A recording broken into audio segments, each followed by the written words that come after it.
Wax program with Fibber McGee and Molly.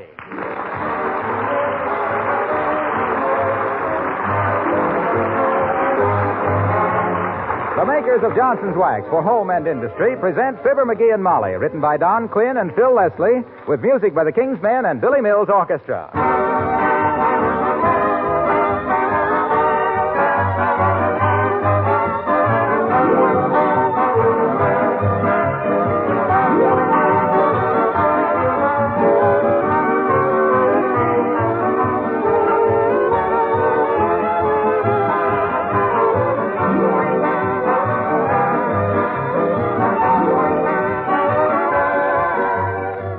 The kitchen is a popular room with most families. It probably is with yours.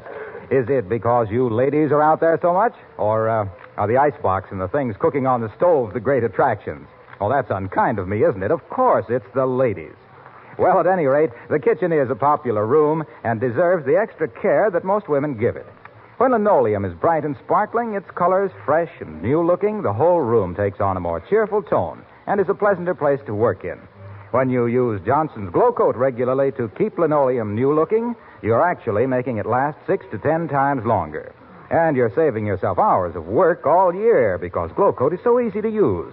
It's self-polishing and needs no rubbing or buffing. Spilled things wipe up in a jiffy. Johnson's self-polishing Glow Coat is economical. A little goes a long way.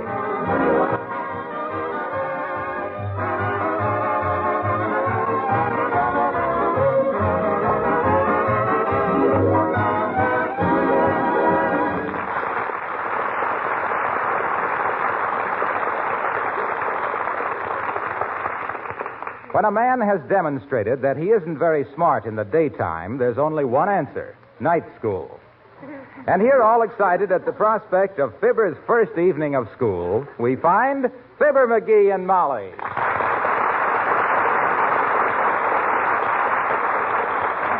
Ah, this is for me, Molly. The 3 R's: reading, writing, and arithmetic. The last time you went to school, it was running and wrestling at recess. I was just a kid then. I didn't realize how important an education was. My gosh, I was 23 years old before I knew what was the capital of Guatemala. What is it? Capital G. I always thought it was Guatemala with a Q. Well, I still don't quite get the idea of this sudden passion for learning. You know why? I'll tell you why. All right. Because the other day, I and a bunch of guys were standing around the cigar store, and they started to talk about inflation. And I made a triple-plated, 5-star, rhinestone-studded jackass out of myself. How? This time? Well, one of the guys turns to me and says, "What do you think of inflation? Mutton face?" Mutton face? Yeah. They call me that on account of I always have a thoughtful look on my face like a sheep, and I usually need a haircut. Well, what was your answer? The one that shook your self-esteem to its tottering foundation. Well, sir, my gosh. With inflation, I didn't know from nothing. I had to bluff. Yeah? So I mulls it over in my mind a minute. Then I says, kind of cool and casual, "Well, boys," I says, "I think it'd be a fine thing for the country." Well, what happened then, mutton face, or dearie? Well, it was kind of confused for a few minutes. One guy snatches back the cigar he'd just given me. Another guy spits on my shoe and walks out. And the guy that owns the cigar store closes my charge account and tells me to beat it before he reports me to the FBI. Oh, dear. Oh, dear. I never so humiliated in my life. My gosh, how did I know there was nothing to be said in favor of inflation? McGee, with your gift for getting yourself out on a limb, you should have been a tree surgeon, you should. Ain't it the truth? Well, anyway, that's one of the 2 reasons I'm starting a night school. What's the other reason? That's a secret. Can't you even tell me? Nope. And I can't tell anybody. Now, let me see. I got my pencil box and my ruler. My registration card. My first baseman's glove. What's that for? Oh, some of the kids might want to play a little baseball at recess. At night? Oh, my gosh, I forgot that. Well, I'll leave my first baseman's glove here and take my flashlight. We can play run, sheep, run. What subjects are you taking, McGee? Well, my particular curlicue consists of English, French, economics, and manual training. McGee, you don't mean curlicue, you mean curriculum. You better go to night school yourself, baby. Everybody knows curriculum is a style of architecture. The house across the street has got curricular columns on the front porch. No, that's Corinthium. Go on. Corinthium is a flower. They wear Corinthiums to football games. No, McGee. We're all confused here. Those are chrysanthemums. Well, then what's a curlicue? A curlicue is a fancy little flourish. Certainly. And if you don't think my going to night school is a fancy little flourish, Tootsie, you just... Oh, hello there, Alice. Hiya, Mrs. McGee. Hiya, Pop. Hello, Alice. What's the cube root of 3,733,248? 72. Why? Well, how on earth did you know that, Alice? Creepers. I thought everybody knew simple things like that. Not me, Alice. I'm dumb. Up till a few days ago, I thought a cube root was the bottom part of a box elder. That's why he's starting night school tonight, Alice. And it'll be the first time he ever went to school that he got up in time for it. Gee, are you really going, Pop? What are you taking? Oh, pencil and ruler, flashlight. A couple of jelly sandwiches. Grape jelly. Alice means what subjects, McGee? You know, in your curlicue. Oh, what subjects? Oh, manual training. That's so's I can finish a tabaret I started in the 7th grade. And English. Basic? I don't know what kind. Just so's they learn me to talk it correct is all I care. I still make a few mistaken errors in the way I say my grammar. Oh, not many. You only made 7 in the last 2 sentences. I might take a couple of semesters of French, too, maybe. That's a good idea. Then you can ask some waiter why they always bring your demitasse in such a small cup. Well, some of the night schools have correspondence courses, too. I tried to find one for a boyfriend of mine who's over in Italy in the Army. He used to be a hog caller. What kind of a course did he want, Alice? Pig Latin. You know, I think night schools are a wonderful institution. Lots of people are too busy to go to school in the daytime. Yeah, like me. Got too much to do. Busy all day long. Well, Downbeat Weston, that's a friend of mine that he works at the next bench to me at the airplane factory. Yeah? He went to night school for 2 years, and creepers, is he ever smart. Really got something out of it, did he, Alice? Wow, did he? Come 9 p.m., and he's the smartest boy I know. Well, I'm glad you approve of it, Alice. Incidentally, you got a book strap? A what, Pop? A book strap. You know, that you strap around your geography and arithmetic and grammar books and walk home from school swinging them while you try not to step on the cracks in the sidewalk. Why don't you use one of your belts, McGee? Maybe he hasn't got enough books to fill it out, Mrs. McGee. Now, just a darn minute, Alice. Hey, I know where there's a good leather strap. Where, dearie? Right here in the hall.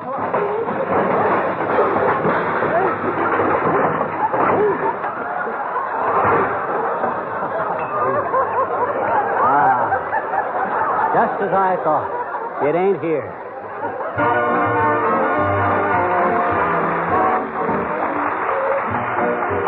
Billy Mills in the orchestra play I'll Walk Alone.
My first day at night school. Boy, oh boy. Won't you be proud of me when I come home with an education, Molly? I wonder if they'll ask me to join a sorority. I hope not. Well, I'm no snob. I got nothing against kids just because they're rich. If they tap me on the shoulder and say, brother, we want you to pledge yourself to Inca Bunka Phi. Yes, sir, I'll do it. That's all, I'll do it. And you can wear my pin. Oh, thanks, kid. But I doubt very much if the Wistful Vista Night School has any Greek letter fraternities. I'll bet it will have. I know at least 3 Greeks that are going this semester. There's Harry Depopoulos, Nick Saharius, and... Hey, I better find out if my lunch is packed. Hey, Beulah. Oh, Beulah. Somebody belling for Beulah?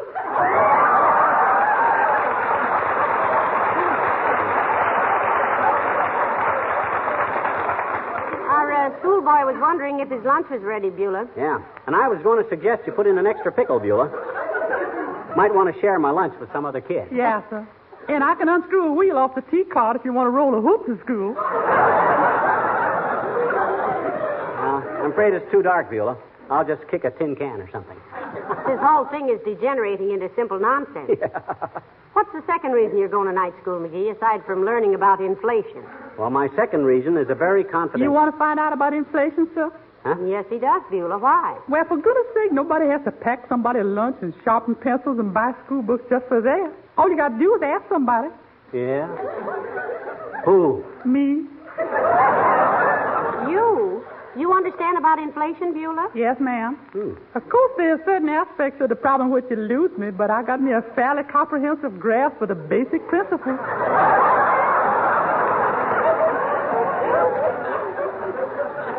Well, flatten my feet and call me a cop. Maybe if Beulah explains it to you, McGee, you can skip the economics course and take basket weaving. Break it down for me, Beulah. Yes, sir. Intrinsically, of course, the whole concept of preventing inflation lies in the control of prices. Therefore, if both the dealer and the consumer plays fair with ceiling prices, retail goods will remain at a predetermined and reasonable level, thus obviating the necessity of raising wages and extending production costs, which in turn raises prices again. Well, flatten my feet and call me a cop. Yeah. That sounds very reasonable. Yes, reducing the problem to an understandable perspective, if the article is ceiling price is 32 cents and you pay 33 cents for it, you is 1 cent on your way to inflation. Well, flatten my feet and call me a cop. Where'd you learn all that stuff, Beulah? Night school. Well, I hope it does as much for Mr. McGee as it's done for you, Beulah. Oh, it will, it will. My first day at night school.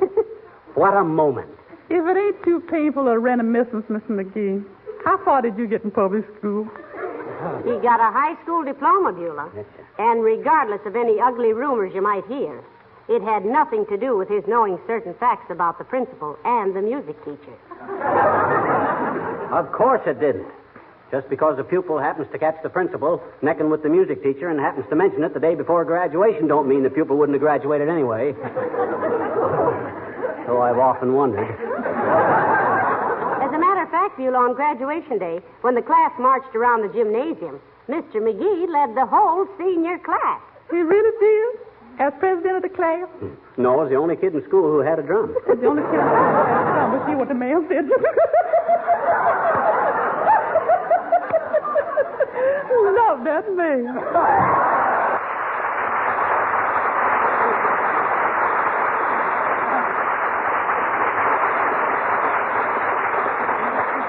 You know, dearie, I almost wish I was going to night school with you. Is it too late for me to register? Oh, no. Don't do that, Molly. Don't do that. That'd spoil all my plans. Oh, what plan? Never mind. I got a certain project in mind, and I got to do it alone. Well, all right, but now...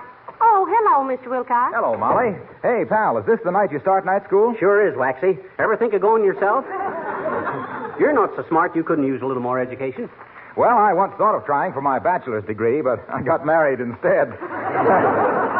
Here, pal, here's a little something to take to school with you. Oh, my gosh. Oh, gee whiz. Oh, Junior, you shouldn't have done this. Isn't it beautiful, Molly? It really is. A nice big red apple. Oh, it's just something to give your teacher, pal. Believe me, it never does any harm. I remember once I took a big red apple to one of my teachers and... but that's another story. Well, this was certainly thoughtful of you, Junior. And look at it shine. Don't tell me you used... Nope.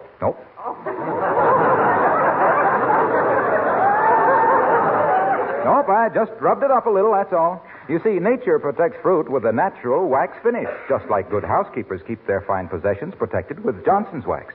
Just imagine nature being as smart as the Johnson Company.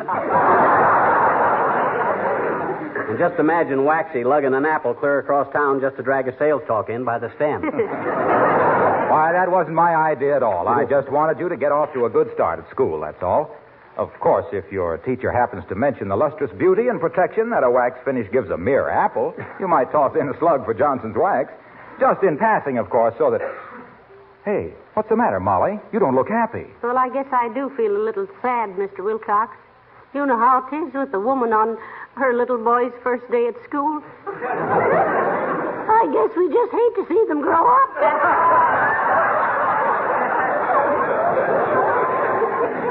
Hear you talk, anybody'd think I'd never been to school before. Well, they'd think so to hear you talk, too, pal. What do you mean by that crack, Waxy? Well, he just means you're a little careless about your grammar, dearie. You're always splitting your infinitive. Well, Dad ratted if the laundry would be a little more careful with them. Well, happy school days, pal. Good night, Molly. Well, it's getting almost time for you to go. I'll see about your lunch.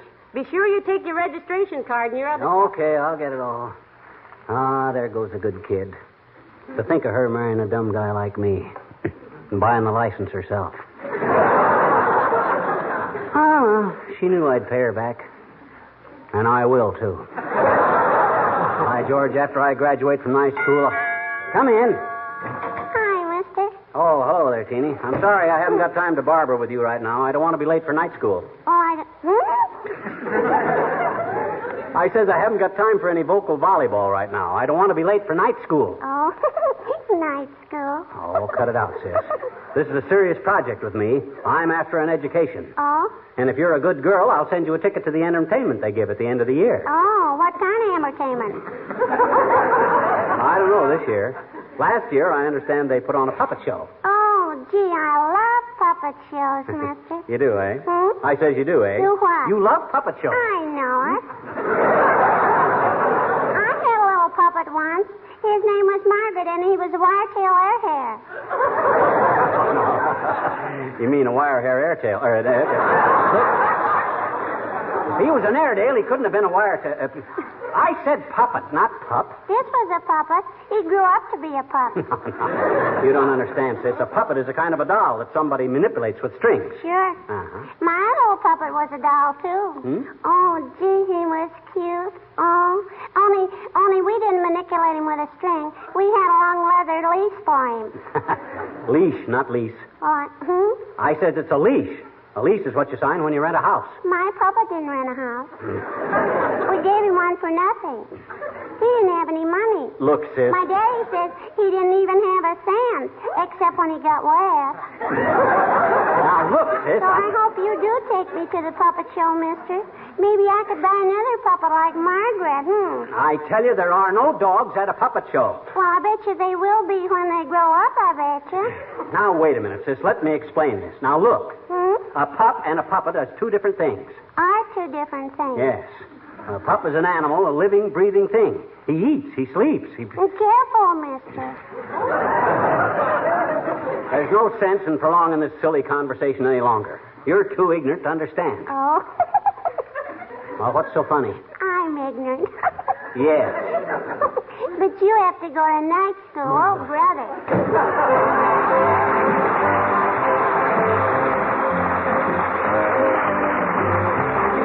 The King's Men and sing a tropical song.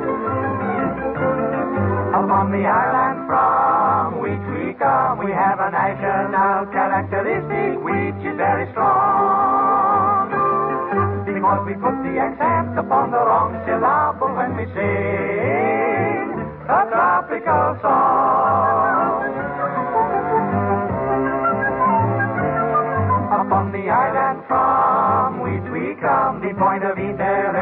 beside the coconut and the sarong is that we put the accent upon the wrong syllable and we sing a tropical song. We could show the natural wonders of the scenery to you, and we could show the native birds and perhaps give 2 or 3 to you. We could describe the climate and also tell the elevation to you, and we could very hastily introduce the population to you. We could show you the hotel and many of the fascinating places. We could take you to the bar where visitors may fall upon their faces. And if we only had a track, we could probably take you to the races. But we prefer to acquaint you with the following interesting facts. Upon the island from which we come, we have a national characteristic which is very strong. And if you should remain here, you will discover one peculiar thing before very long. That you have put the accent upon the wrong syllable, and you will be dancing, humming, singing a tropical song.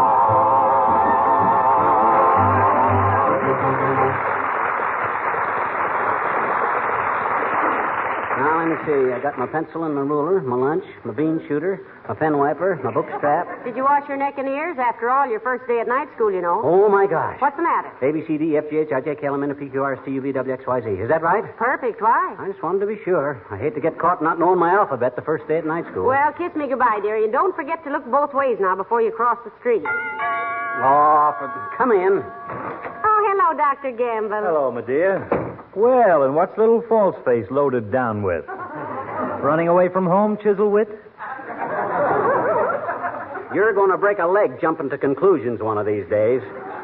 Doctor, if you'll pardon the expression. And on you, it'll look good. Himself is starting night school tonight, Doctor. Night school? Well, hypomydermic. Yes, night school, and sneer if you want to, you big pulse pincher.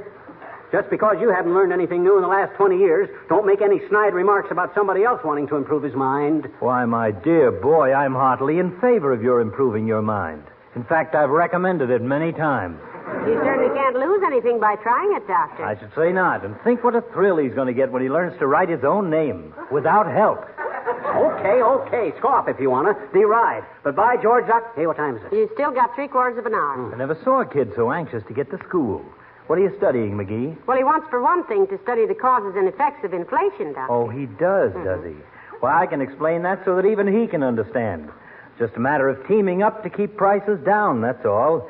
If prices stay down, the cost of things stays down. Prices go up, costs go up. Then prices go up again, and climb in, kids, we're off to the poorhouse. I don't know why you can't understand that. Don't bother your big fat skull about what I can't understand, you big fever lover. Why, I can always... Hey, how about driving me over to school, Doc? can't get in bed with a ration board. Why would you, Doctor? Getting rid of McGee for 3 hours would definitely be considered pleasure driving.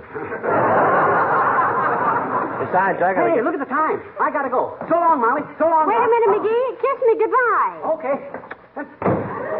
Oh, come over to the window, Doctor. Look. Isn't he sweet? Trudging off to school like a little man. It breaks my heart to see him grow up so fast. Don't worry. He'll still be a little boy if he gets to be 9 feet high. Get a load of him, marching along with a big fat cigar in his little fat mouth. I wish I knew what his other reason was for going to night school. Another reason. What a day in history this is. Imagine him having one good reason for anything, to say nothing of two. Oh, he isn't so bad, Doctor. I know he isn't. You don't know what it does to me to be able to drop in on him and take turns pinning each other's ears back. Oh, that reminds me, I have a mastoid operation waiting for me at the hospital. Good night, my dear. Good night, Doctor.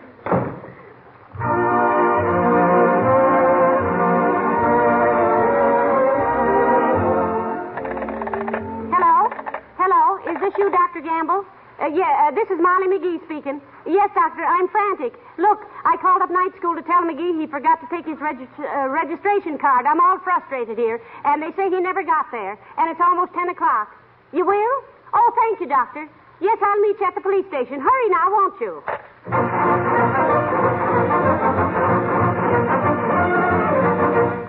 You checked all the hospitals, Sergeant? That we did. And furthermore, ma'am and doctor, we haven't seen the little man since he was leaning against this very desk 1 year ago, trying to explain to the lieutenant why he was trying to climb the flagpole in the front of the public library. The answer being, he wondered if the ball at the top was really gold.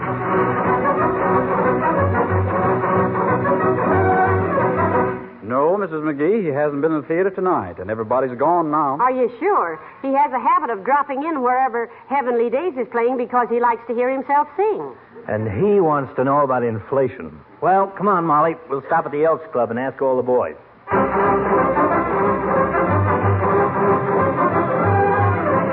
I guess I'm not supposed to go in, am I, Doctor? Oh, wives are permitted to wait in the lobby, Molly. Come on. Oh, dear, I'm so worried. I hope one of the men here has seen him. Well, I'll go in and ask if anybody has... Wait a minute. Listen. Okay, fellas. I'll take the 8-ball in the corner pocket. Combination shot on the 11 and 6. That's him, all right. Behind the 8-ball, as usual. Doggone it, I missed again. Oh, well. Have another jelly sandwich, Ozzy. Have a pickle, Ed. Get him out here, Doctor. With pleasure. Hey, McGee, come here a minute. Huh? Oh, hi, Doc. Excuse me a minute, fellas. Be right back. What's the matter, Doc? Is anything... Oh, hi, Molly. McGee. Huh? Why didn't you go to school? I didn't want to. I thought you had 2 good reasons for going. I did. And this was the second reason. Explain that, Sonny. Okay, I will.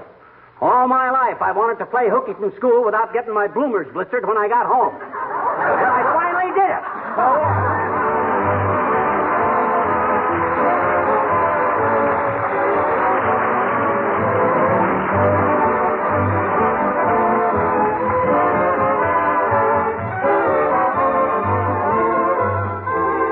When you enter a home where the floors, furniture, and woodwork are wax protected, the first thing you think of is how beautiful it all is. That rich wax protected look is really something to admire and be proud of. And when I enter such a home, I think how well protected all those surfaces are. And I salute the lady of the house for being such a good housekeeper. She has learned the value of protective housekeeping. Protective housekeeping with Johnson's Wax.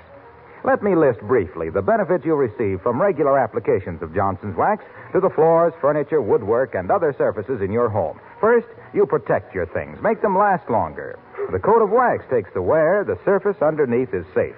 Second, you save yourself hours and days of work because waxed surfaces are so easy to keep clean. Third, you have a healthier home because a waxed home is a clean home. And last but not least, every application of Johnson's Wax adds greater beauty to your entire home.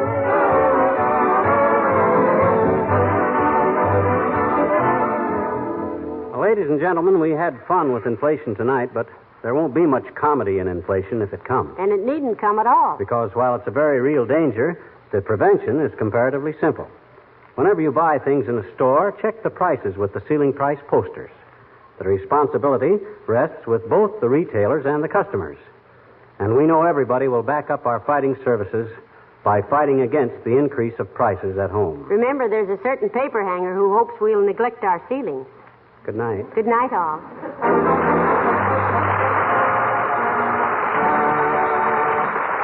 This is Harlow Wilcox speaking for the makers of Johnson Wax Finishes for Home and Industry and inviting you to be with us again next Tuesday night. Good night. This is the National Broadcasting Company.